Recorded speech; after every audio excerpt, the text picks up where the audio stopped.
Hi, it's Brian Kelleher with Keller Realty, and today I'd like to have a quick talk about the differences between a cash offer and a financed offer when you're selling your home. So stick around.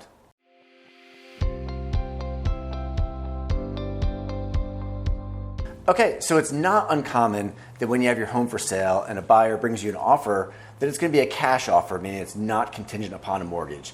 So I'm going to touch on 5 quick points about the differences between a cash offer and a financed offer. So the first is that regardless of whether it's a cash offer or a financed offer, it's really all cash at the closing table, meaning that when a buyer brings the money to closing or a mortgage company sends the money to closing, it doesn't really matter. When you walk away from your closing, it's all cash to you. The second is that typically cash offers do not have an appraisal contingency in them.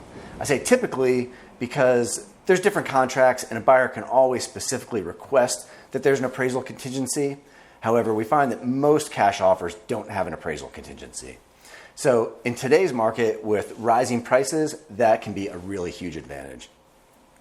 Number 3 is kind of obvious, and that is that a cash offer does not have a mortgage involved and that the buyer does not have to go through the mortgage process. Now, with a financed offer, we're always going to request a pre-approval letter up front to show that the buyer has been pre-approved and talked to a mortgage officer.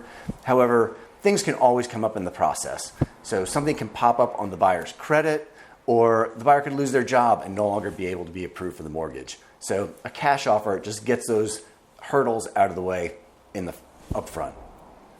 Number 4 is that regardless of whether it's a cash offer or a financed offer, your net proceeds are essentially the same. So there's a lot of things in the contract that are going to affect your proceeds more so than whether it's cash or financed.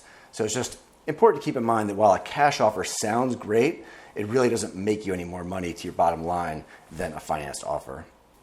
And number 5, last but not least, is that regardless of whether it's a financed offer or a cash offer, we're going to require proof that they can complete the transaction. So with a financed offer, they're going to have to provide a pre-approval letter. With a cash offer, we're going to require a letter from their bank showing that they have the funds in their account to close the deal. So I hope that's helpful. And if you have any questions about any of this, or if there's a specific topic you would like to see a video on in the future, shoot me an email or give me a call. In the meantime, thanks for tuning in and stay in touch.